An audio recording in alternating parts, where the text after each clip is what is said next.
Well, hey there, friends. I'm your host, Penny, and this is Criminally Nerdy. What up, what up? I hope your day is treating you well. If it's not, kick it in the teeth. I'm in a take no shit kind of mood, so feel free to borrow some of that energy if you need it. Sharing is caring. I missed May the 4th by a couple of days, but I hope you all celebrated appropriately. I celebrated by attending my 9-year-old's M&M themed birthday party, but I wore my Mandalorian shirt while eating mom's spaghetti so I could combine, the best of both worlds. I won't be talking to you all again until the day after Mother's Day. So if you're wondering what to get a mom, any mom, in your life, I have the answer for you. Are you ready? Really ready? Okay, write this down. If she likes breakfast, bring her breakfast in bed after she wakes up. Do not wake her. If she doesn't like breakfast, bring her coffee, or tea, or a mimosa. You know what she likes. Give her gifts if that's your thing. Tell her how wonderful and amazing and incredible she is. Bonus points if you clean her house, but at the bare minimum, just don't make a mess. Last but not least, go away. Leave her alone. For one day, you are to make 0 messes and need her for 0 things. You got it? Okay, good. Moving on. This episode is airing on May 6th, which is International No Diet Day. It was started in 1992, originally called Ditch the Diet Day, by British feminist Mary Evans Young, who was fed up with diet culture. It quickly caught on and is now celebrated all over the world. So, call into work. Spend the day loving and appreciating your body however you see fit. If your boss has an issue with it, they can take it up with me. The case I have for you today started on the morning of April 12, 1981, when 14-year-old Sheila Sharp was returning home to her family cabin around 8 a.m. to get ready for church after sleeping over at her neighbor, Alyssa Seibolt's house. When she opened the door to cabin 28, she was met with absolute horror. Instead of finding her family bustling around, preparing for their day, she was greeted by something that no one had seen or imagined in this small Northern California resort town: the bound and brutalized bodies of her mother, her brother, and a family friend. This is the unsolved case of the Keddie Murders. Some of my sources for this episode were the Generation Y podcast, the Lights Out podcast, People Investigates, allthingsinteresting.com, and vintagenews.com. Glenna Susan Sharp, who went by Sue, moved from Colorado to Northern California with her 5 children in July of 1979 after separating from her husband James. For a short time, she rented a small trailer from her brother Don, who lived in Quincy, which was located in Plumas County. The next fall, she moved into cabin 28 in the nearby small town of Keddie, nestled in the Sierra Nevada mountains. And when I say small, I mean small. The population of this town reported in 2000 was 96. By 2010, that number had dropped to 66. Based off of those numbers, I would estimate that there were about 150 residents around 1980. She and her children, 15-year-old John, 14-year-old Sheila, 12-year-old Tina, 10-year-old Rick, and 5-year-old Greg, settled in and were loving having more space than they had in the small trailer, which, yeah, I can only imagine. 5 children, whew, that is a lot of energy to be concentrated in a small space. Sue and the children settled in and made friends. Though small towns are often stereotyped as being standoffish to newcomers, the Sharps were welcomed into the tight-knit community. April 11th, 1981 was just like any typical Saturday.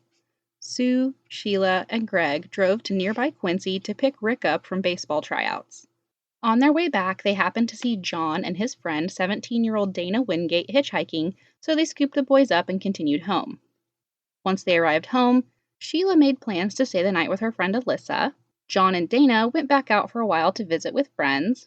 Rick and Greg's friend and neighbor, 12-year-old Justin Smart, came over to the Sharps to stay the night. What happened between that evening and the next morning would rock Plumas County for decades to come. After opening the door and finding the bloodied, battered bodies, Sheila ran back to the Seibolt's cabin screaming and crying that something had happened to her family. She couldn't even fully process what she had just seen. She kept asking where her mother and siblings were. She was hysterical. The Seabolts didn't have a phone, so they ran to the lodge where at 8:05 a.m., Jan Albin, who was a co-owner of the Keddie Resort, called the police to report the possibility of a murder in cabin 28. While police were being called, Alyssa's brother, Jamie Seabolt, rushed over to the cabin. He was cautious because he didn't know if there was an attacker in the house or even still in the area. He went in through the back door into the main living area where he saw the bodies. He checked to see if anyone was alive, but sadly, they were not. Realizing there was nothing he could do, he went back outside. And as he did, he saw through the back bedroom window that the three youngest boys, Rick, Greg, and their friend Justin, were still in their room asleep. Jamie opened the window, woke the boys, and took them all back out through the window so they would not have to see what was on the other side of that door. Police arrived to a gut-wrenching scene. John was found face up with his hands bound together with medical tape. Dana was on his stomach with his head lying on a pillow. His and John's ankles were bound with an electrical cord and linked together. Sue was found on her side, covered with a blanket. She was naked from the waist down and had been gagged with her own underwear and a blue bandana that had been secured with medical tape. Sue's brother Don had also arrived at the cabin, and police asked him to identify the bodies. He had to walk back out several times before he could stay inside long enough to identify them, because the scene was so incredibly gruesome. Once he had ID'd them, the investigation was underway on this triple homicide. Blood was found everywhere. There were large pools on the living room floor and on the sofa pillow. It was found on the walls, the ceilings, and the furniture in the living room. It was also found on the wallpaper and bedding in the room Sue, Sheila, and Tina shared. The blood evidence told quite a story. There had clearly been a struggle, as all of the victims had blood on the bottoms of their feet or shoes. It also showed that all three bodies had been moved and posed. Initially noted were that all three victims had been stabbed repeatedly and with multiple knives, one of which was a bent steak knife that was left behind. They had also been viciously bludgeoned with a claw hammer, which was found at the scene. The autopsies revealed much more, though. They found no evidence of Sue being sexually assaulted, even though the way she was found suggested a sexually motivated crime. Was the undressing and gagging meant to embarrass her? And if so, why then turn around and cover her with a blanket? These are just a couple of the many unanswered questions. In addition to the stab wounds and blunt force trauma that all three had suffered, Sue had multiple defensive wounds. She fought. Her throat and chest had been slashed. There was an imprint found on her head that matched the butt of an .880 Daisy rifle. Her son John had also had his throat slit, and Dana had been strangled. The autopsy also revealed that the victims were beaten with not one, but two hammers. They had one hammer at the scene, but the other was missing. Something else was missing too. 12-year-old Tina Sharp was not among the victims or survivors. She had been abducted. Just picture a scene that is so chaotic, so horrific, so beyond imagination that multiple law enforcement officers and family members didn't realize that a 12-year-old child was missing for hours. As soon as they found that Tina was not among the victims or survivors, the Plumas County Sheriff did an exhaustive search of the roads, side roads, and all the way to the county line. Missing persons posters were plastered in all of the surrounding areas, and the FBI was called in to assist. Meanwhile, this tiny town was in a state of absolute terror, locking doors that had never been locked, suspicious of their own friends and neighbors, wondering who among them could possibly have done such a thing. Was there a living, breathing monster among them? There was someone with a close connection to Sue, John, and Tina, but it wasn't someone that anyone in Keddie other than the Sharps would know. Sue's ex-husband and the father of all 5 children, James Sharp, who went by Jim. Jim? James? Jimothy. Sue had left Jim in 1979 after several attempts at trying to salvage their marriage. Jim was a violent man who Sue reportedly was downright terrified of.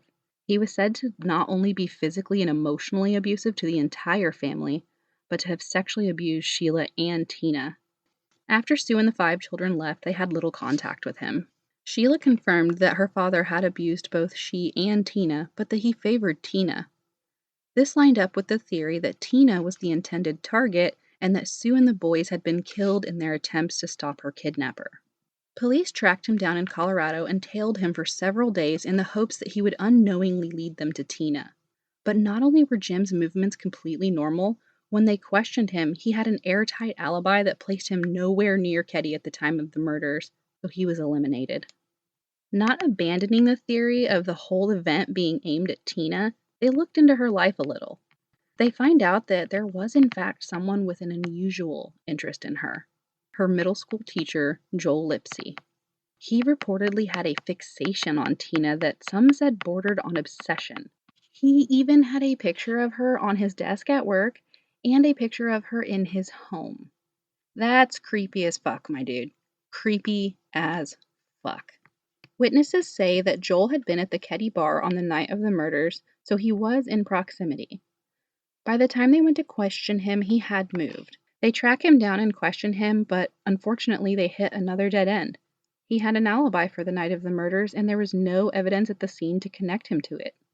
Speaking of evidence, we've talked about what was there, but not about what wasn't there. There was only one partial fingerprint found, no shoe prints. DNA collection did not begin until 1985, so if there was something at the scene could be tested, they couldn't do it then. How could such a violent crime leave behind so little evidence, and with no witnesses who saw or heard a thing? Aside from the bodies and two of the several weapons that were used, there wasn't much to go off of. So police continue to theorize. The level of brutality suggested that this was personal. Additionally, they believe there must have been at least two killers because it would have been pretty difficult for one person to contain an adult woman and two teenage boys who were all fighting hard. They're now looking at Sue being the intended target, and the boys were killed while trying to defend her. They take a look into Sue's life and wonder, did she have any enemies? Any spurned lovers? Anyone who just didn't like her? They went down the list and they were able to eliminate anyone who would have wanted to hurt her. Or so they thought. They had talked to Rick and Greg. Both boys said they had slept through the night and hadn't heard anything. Though I do find it unlikely that they didn't hear anything, I can't say it's outside of the realm of possibility. Kids sleep hard. It's also possible that if they did hear something, it may not have registered to them that it was something to take note of. I have seen kids so deep in sleep that they sit up, open their eyes, speak to you, and fall back asleep within like 10 seconds and have no memory of it the next day. It is really weird. They also interviewed Justin, who was the friend that had been staying the night. He was 12 at the time, so being a bit older, he may have been a little more aware if something sounded strange. He tells investigators that he didn't remember seeing or hearing anything on that night, but that he had been having strange dreams of something that resembled a fight. Investigators believe he may have seen something, but whatever it was buried deep in his subconscious. In an unorthodox move, they decide to hypnotize Justin. While under hypnosis, he said that he was on the Love Boat, which just so happened to be what they were watching before they had gone to bed. He said that two men wearing mirrored sunglasses, and okay, pause. This is the second episode in a row where we've talked about mirrored sunglasses. Was that just a thing in the 70s and 80s? Please advise. Anyways, the mirrored sunglasses men came onto the boat, stabbed Sue and the boys, and then threw them overboard. The attackers then escaped from the boat on a raft. The dream was very interesting because he had said that in his dream he saw Sue be slit in the chest, the attackers having hammers, and John and Dana trying to fight them off. This not only fit the theory of at least two killers, but lined up with the evidence at the scene. Had Justin gotten up during the commotion and saw something he shouldn't have, and now his mind was unknowingly blocking it out to protect him? Investigators bring in a sketch artist to work with Justin. He described the two men that he had seen in the dream, and after the sketch artist was finished, they were shocked that one of the drawings bore a striking resemblance to someone very close. One of the sketches looked remarkably like Marty Smart, Justin's stepfather and a neighbor of the Sharps living in cabin 26. Unable to ignore the likeness, the proximity, and the fact that the room Justin had been in was untouched, police followed this lead. As they begin to look into Marty Smart, they quickly realize that he was not super awesome. He was married to Justin's mother, Marilyn. He was known to be aggressive and violent with an explosive temper. He was abusive to both Marilyn and her children. Marilyn recalls that he had once tried to run her and one of her children over with his car.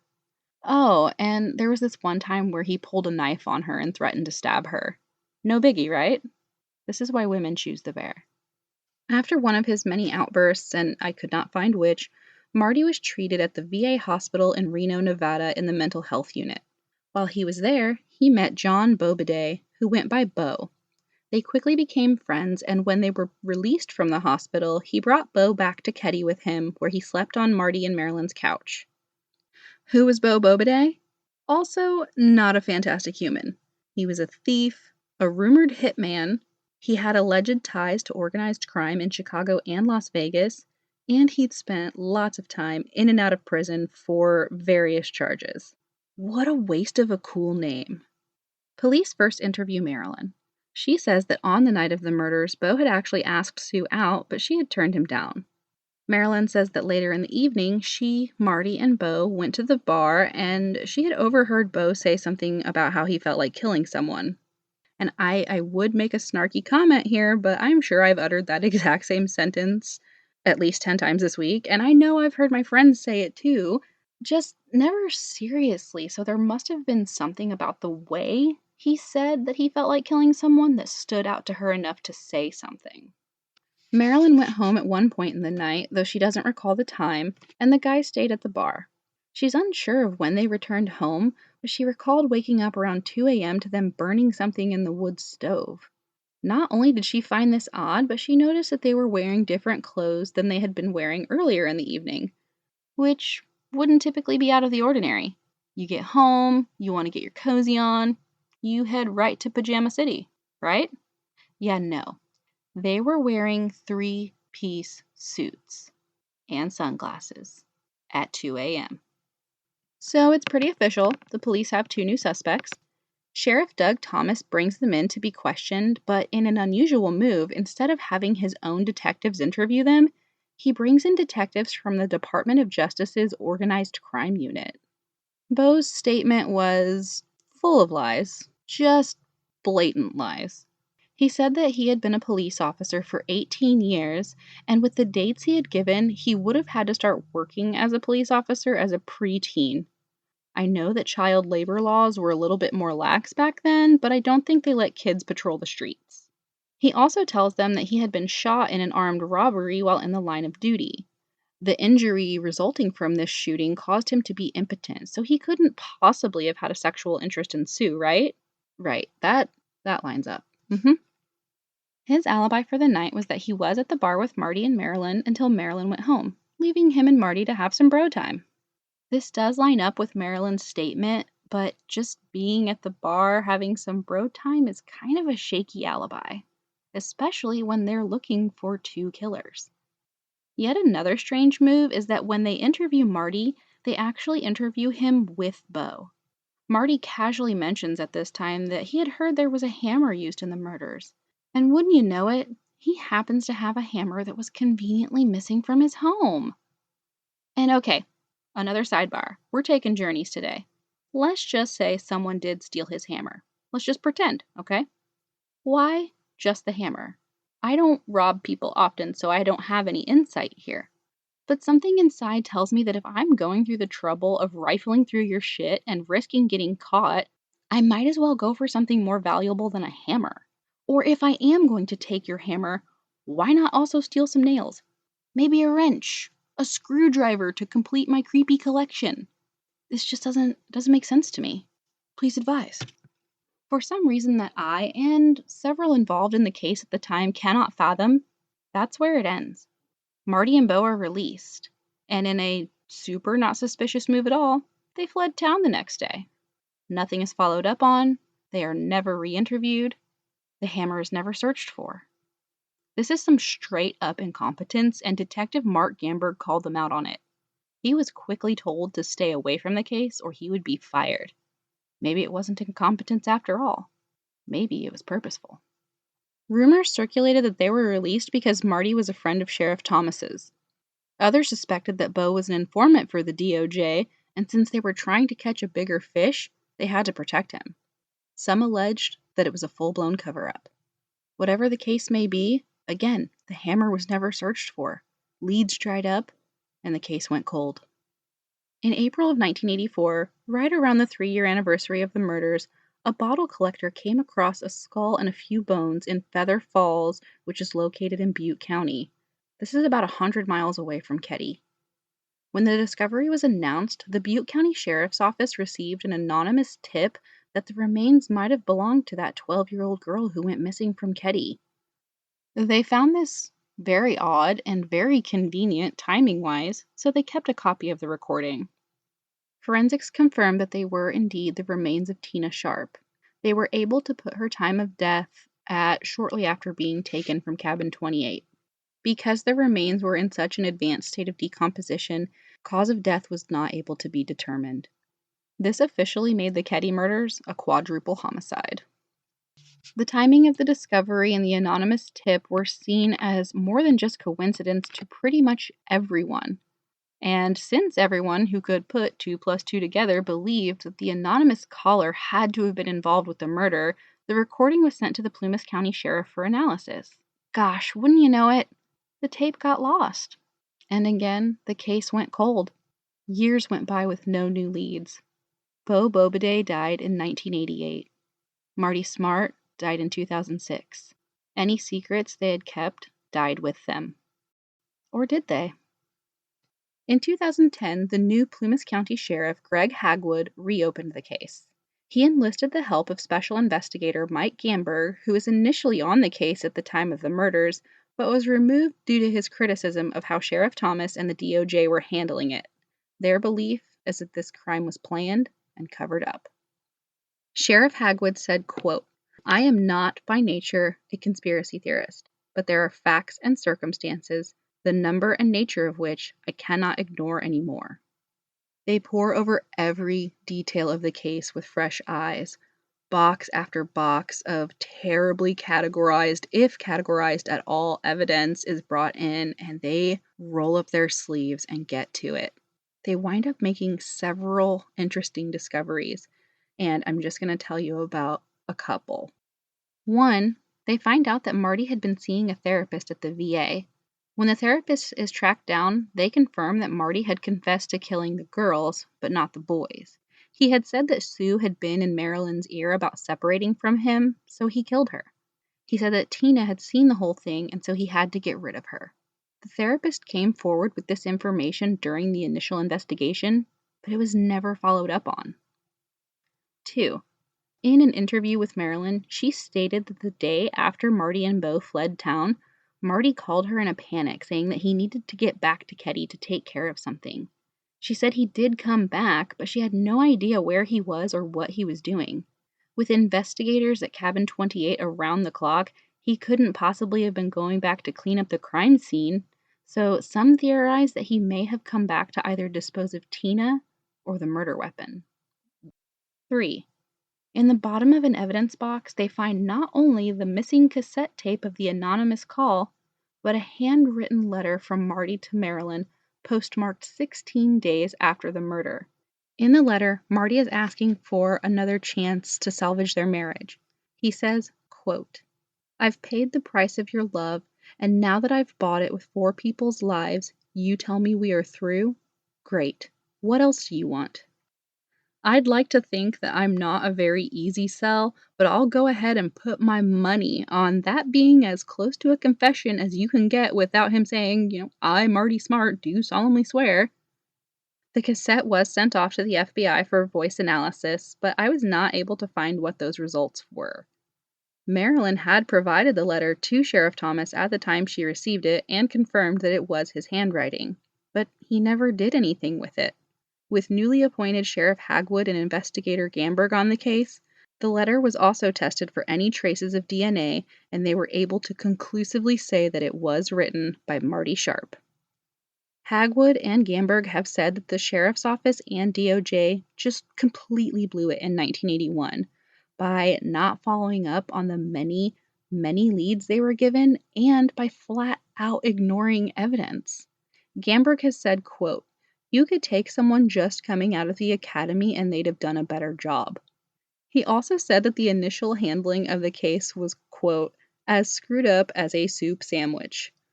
I'm not gonna lie, I want to hang out with this guy just from that statement alone. He said that the reinvestigation is not about what was done, but what was not done. In 2016, a man using a metal detector around a lake in Keddie found a hammer. Assuming it was just junk, he just tossed it back into the lake.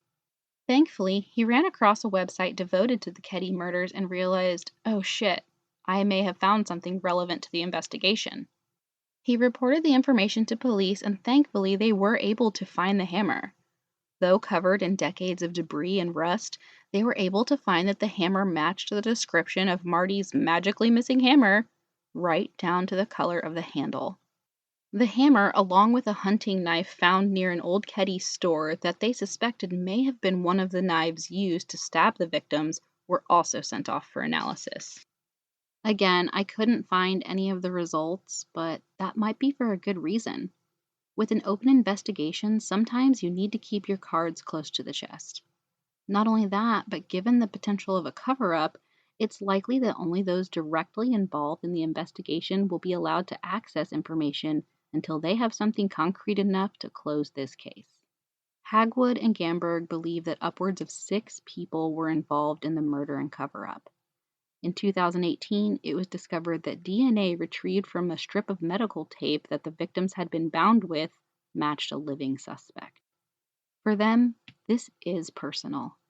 Gamberg had coached John and Dana in martial arts, and Hagwood had gone to school with them. Though it has now been 43 years since the senseless slaying, Hagwood says, quote, "There's not an expiration date on homicides, and to the extent that we have surviving siblings and family members, it is our fundamental obligation to them to understand who did this and why." If anyone listening to this happens to have any information, please contact the Plumas County Sheriff's Department at 530-283-6375. Let's hope they find whatever fucking asshat committed, planned, or helped cover up this horrible, horrible crime and took these 4 innocent lives. Sheila, Rick, and Greg deserve closure. Sue, John, Dana, and Tina deserve justice. I can only hope that they get it. That's all I've got for you today, my guys, gals, and non-binary pals. If you're liking the podcast, make sure to subscribe so that you never miss an episode. Like next week, where I'll be talking about one of the most recognizable names in the true crime world, a cult leader who manipulated his followers, who he called his family, to carry out acts of violence in his attempt to begin a race war. Apparently, ratings are pretty important as well, so if you want to do me a solid, please drop a 5-star. You can find me on Facebook and Instagram at Criminally Nerdy Podcast, Twitter, X, whatever, at Crime Nerd Pod, or shoot me an email anytime at criminallynerdypodcast@gmail.com. Till next time, keep it nerdy. On brain. Okay. Pajama. Oh no, my notes. Why can't I say that? Word come out of mouth. Super fucking normal. I do nude work when the dog tells me to do nude work. All motherfucking ready. What an absolute sack of shit. This is not the way. Shit. I love this. You're 1 million years old. Fuck me. Shut up, Sandra! Ah, fuck. I'm gonna start drinking now.